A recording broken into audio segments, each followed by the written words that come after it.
Mais avant tout, est-ce qu'il respecte les réglementations personnelles? J'en sais rien. Je connais un peu la réglementation dite RGPD. C'est assez flou parce que cette réglementation elle a été écrite avant que ChatGPT existe. Si on prend les bases et de ce que je connais assez bien, on transmet potentiellement des informations personnelles à ChatGPT. Donc ça, il faut éviter.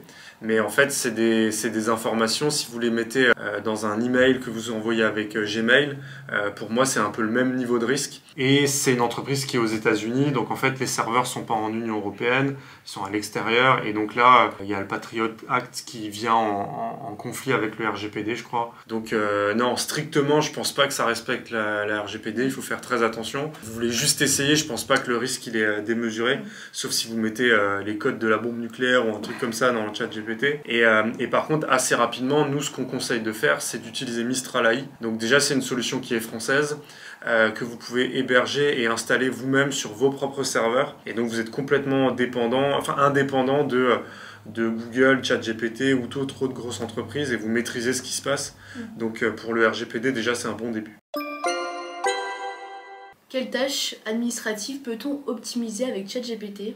Alors, premièrement, les emails. C'est une des premières choses que j'ai testées en vrai.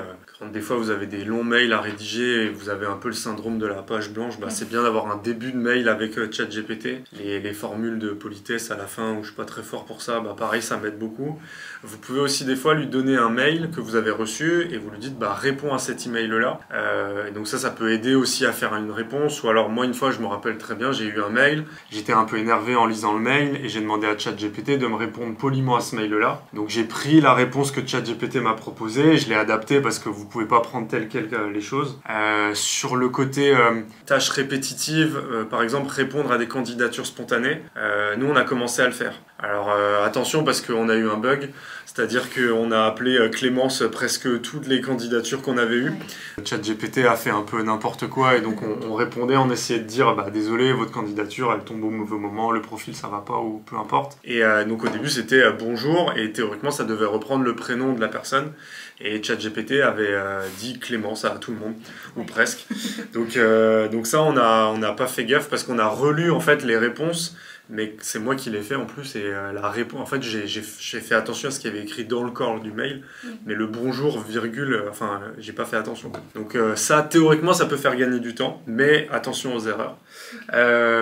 Après vous pouvez aussi faire des résumés de rapports. Si par exemple vous recevez un rapport annuel de 50 pages et que vous devez en faire un résumé pour vous-même ou pour un supérieur ou peu importe, prenez le PDF ou le doc Word, vous pouvez l'envoyer dans ChatGPT et vous pouvez lui demander de vous faire un résumé de ce doc. Alors il faut faire attention, les versions gratuites de ChatGPT, parfois elles hallucinent et elles vous racontent n'importe quoi.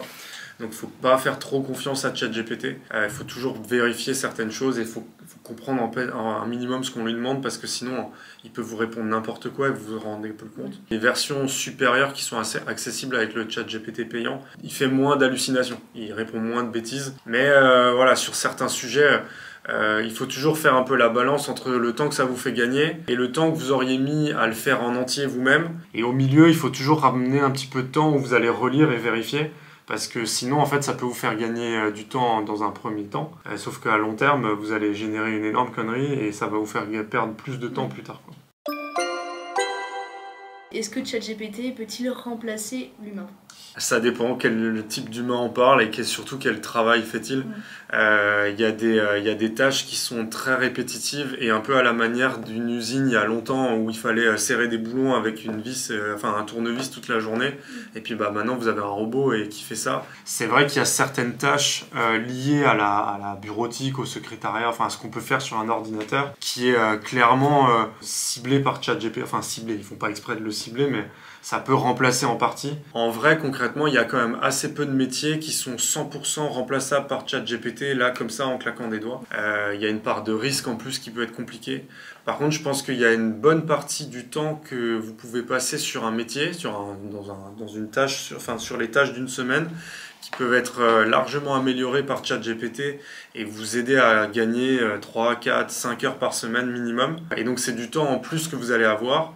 c'est possible que à l'échelle d'une grande entreprise, ces 4-5 heures fois 100 salariés, bah, ça génère des postes en moins, quoi. Mais en fait, je pense que celui qui veut ne pas se faire remplacer par ChatGPT, il doit apprendre à utiliser ChatGPT et être hyper bon avec et devenir meilleur lui-même dans son métier. Et du coup, il aura zéro problème et pas de souci à se faire.